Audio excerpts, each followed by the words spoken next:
guys, welcome back again sa ating sharing for bread of God. So guys, atin talakayin yung tungkol sa tinatawag na ikapo, yung mga alay, yung mga halad natin sa church.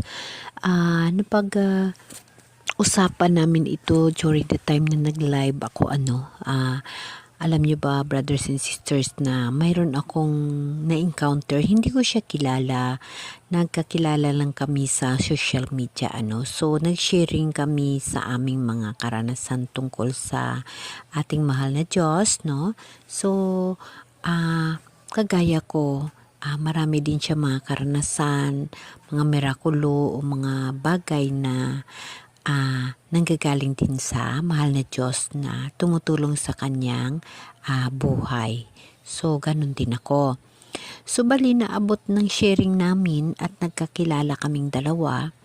So, na bawat isa sa amin nag-sharing kung ano ang mga buhay-buhay namin. So, siya ay, sabi ko ako, tubong Katoliko ako, naniniwala ako sa lahat na aking naranasan sa buhay sa ilalim ako ng Katoliko. Ngunit ako, kahit saan man ako pupunta, magstay, at kung ano man na templo o simbahan ang mayroon ang aking tinitirhan, ay sumasama pa rin ako.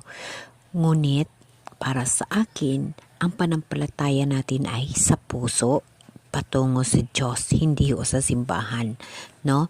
So, ganun din siya. And then, siya ay nag-share sa akin na yun naman ang nag-reflect sa akin mga katanungan sa sarili. So, dahil marami ring katanungan sa sarili ko na lubos ko pang hindi nakikita sa aking pananaliksik dito sa ating Biblia, sa mga scripture ni Lord Jesus Christ na dapat natin ay tuunan ng pansin at pag-aralan. So, indirect, nasa kanya nagkaroon ako ng tinatawag na reflection sa sarili. So, napag-usapan namin yung tungkol sa pagsa-sign of cross, no?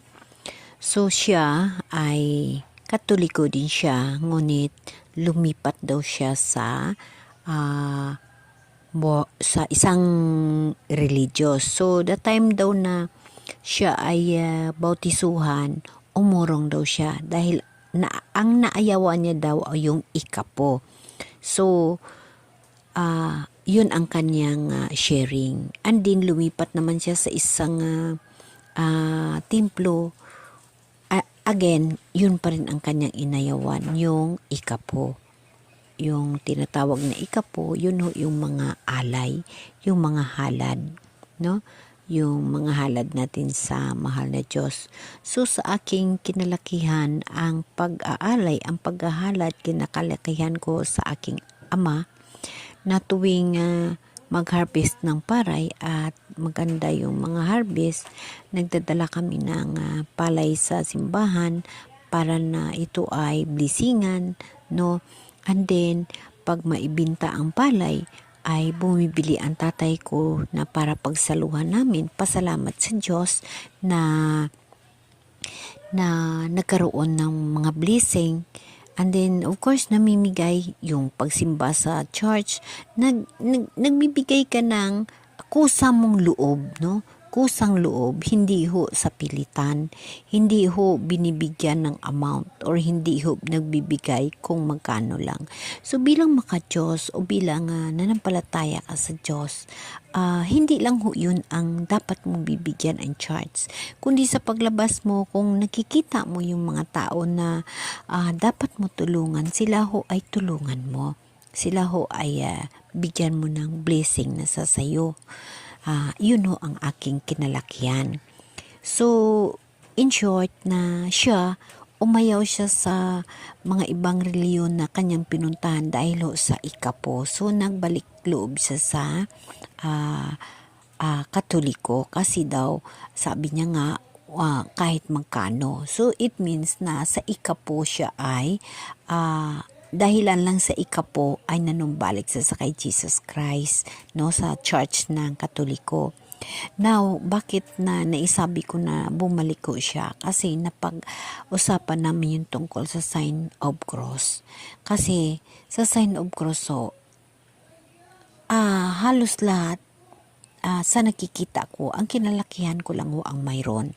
So kahit ako, hindi ko masagot ang katotohanan dahil hindi ko pa nasasaliksik ng husto sa Bible dahil nga kumbaga, lumaki ako ng ganun na yung gawain ng mga magulang ko. So, yun din ang sinusunod ko, yung pagsasign of cross.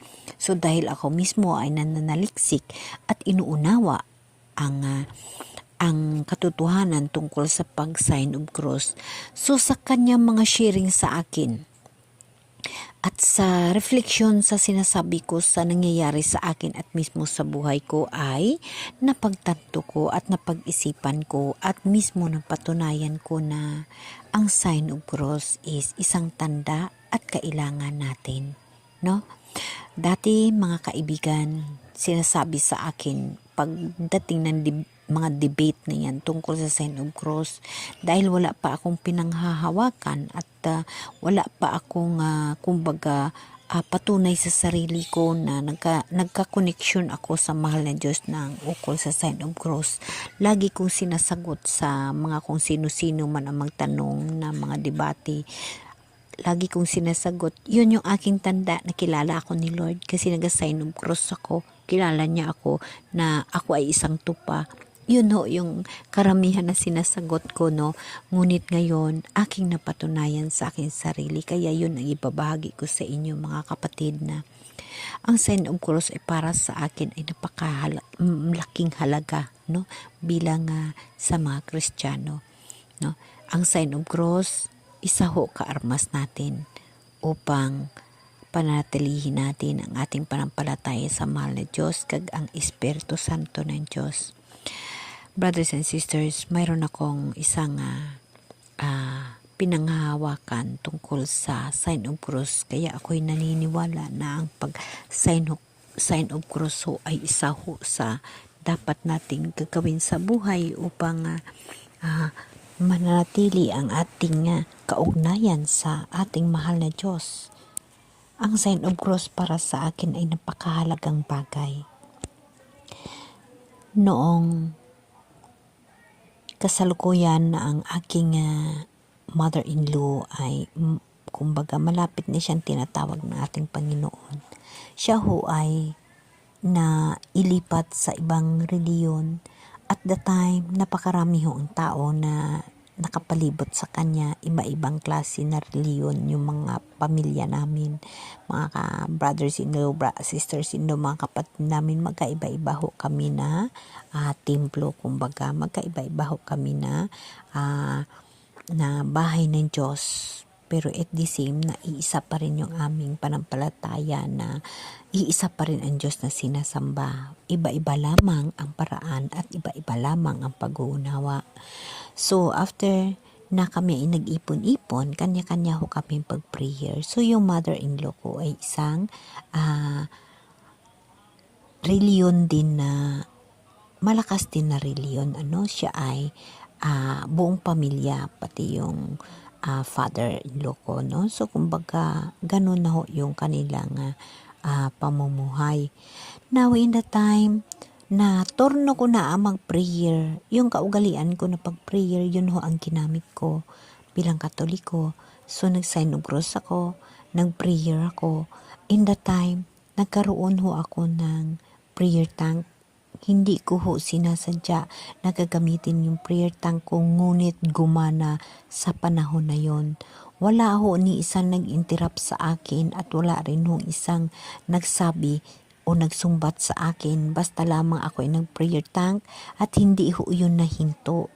Wala akong nakahinto nun, maliban lamang ng after na nag-prayer ako, sabi ng aking asawa, Mama, sabi ko kay Lord, stop mo si Mama. So, na-stop daw ho ako kaagad nun pag prayer tank ko. Hindi lihim sa atin na ang prayer tank ay ginagamit lamang ng personal na connection para sa Diyos. Nga wala kang mag-uunawa, walang magpaintindi, wala akong makaunawa ng mga salita na nun. Ngunit, doon ko napagtanto na ang salita na yon ay ang mother-in-law ko mismo ang nakaunawa. Dahil nang after ko sa pag-prayer tang sa kanya at ako'y lumapit na tumawag sa kanya habang ako'y nananalangin, kusa niyang hinawakan yung aking kamay at kusa niyang ginagaydan sa pag-sign of cross. So in that time, brothers and sisters, pinapahiwatig na nanumbalik ko ang kanyang spirit, nanumbalik ko ang kanyang sarili sa mahal na Diyos. Dahil ang pag-sign of cross, ang prayer tank is espiritu ho ng Diyos. Ang prayer tank ko ay isang spirit ng God. Espiritu ho ng Diyos, isa ho na banal na espiritu na binibigay sa iyo sa mga tao na pinipili na kanyang bibigyan. So in the time, brothers and sisters, hindi ko inaasahan na lalabas ang prayer tank na alam ko na walang mag-uunawa at walang magpapaliwanag. Ngunit siya ay lumabas at hindi ko mapigilan. At aking napag-isipan at aking napagtanto na mismo ang mother-in-law ko ang nag-unawa dahil siya mismo ang nag-guide sa kamay ko upang magbalik siya ng sign of cross. So brothers and sisters, napakahalaga ang sign of cross. Yun ho ang magiging tatak natin. Sa pamaraan ho ng Espiritu Santo, ng mahal na Diyos na sa atin. Ang isang tatak na mayroon tayo, yung Holy Spirit, yung prayer of tongue. At para sa akin, ang magsa-sign of cross ay isang tatak para sa mga pinili ng Diyos. So in that time, balik ng sign of cross ang mother-in-law ko in way sa Holy Spirit na hinihila niya at ginaguide ang kamay ko para sa kanya. So, wala akong nagreklamo, wala akong nanumbat sa sitwasyon na kinalalagyan ko. Marami akong kasama, iba-iba ang reliyon. Ngunit, nangyari ho na ang aking mother-in-law ay umuwi na kay Jesus at sa pamaraan na alam ko na nanumbalik sa kay Jesus dahil sa banal na espiritu sa prayer tank na nangyari sa akin at nanumbalik siya na kumbaga sa pag-sign of cross, isa ho yun sa way na ang Espiritu Santo, ang Holy Spirit ay nasa amin noong oras na yon. Kaya yun, brothers and sisters, ang sharing namin ng nakilala ko ay isa sa reflection sa akin na ang sign of cross is binabalikan o babalikan kasi siya bumalik siya. Umalis din siya sa kanyang mga pinasukan at bumalik siya sa Katoliko. Bumalik siya sa church dahil sa sign of cross. So, ganun din yung nangyari sa oras na yon na nagkaroon ako ng prayer tank na nagsasalita na hindi ko mapipigilan na supposed to be gagamitin mo yon, mayroong interpreter o mayroong magpaliwanag. Ngunit nangyari sa akin yun na nagamit ko yun na mismo ang aking pinipriyahan, nag-prayer ako para sa kanya, siya mismo ang nakaunawa. Paano niya naunawaan? Siya ang nag-guide ng kamay ko upang manumbalik ng pag-sign of cross. Siya ho ay nasa isang reliyon. Siya ho ay nagpabautiso sa isang reliyon ho. At the time, yung mga kasama ko doon, iba-ibang reliyon kasi sa magkakapatid, iba-iba yung reliyon. So, aking pinapasalamatan sa mahal na Diyos na binigyan ako ng pag-uunawa kung paano ko gagamitin ang Holy Spirit. Kung paano ko gagamitin ang prayer tank. So, dito, ang reflection sa ngayon sa sarili ko, na ang masasabi ko, na ang prayer tank ay magagamit ko indirect sa mahal na Diyos, sa Espiritu Santo ng Diyos.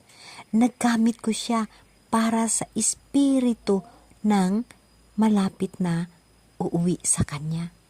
Malapit na mamatay.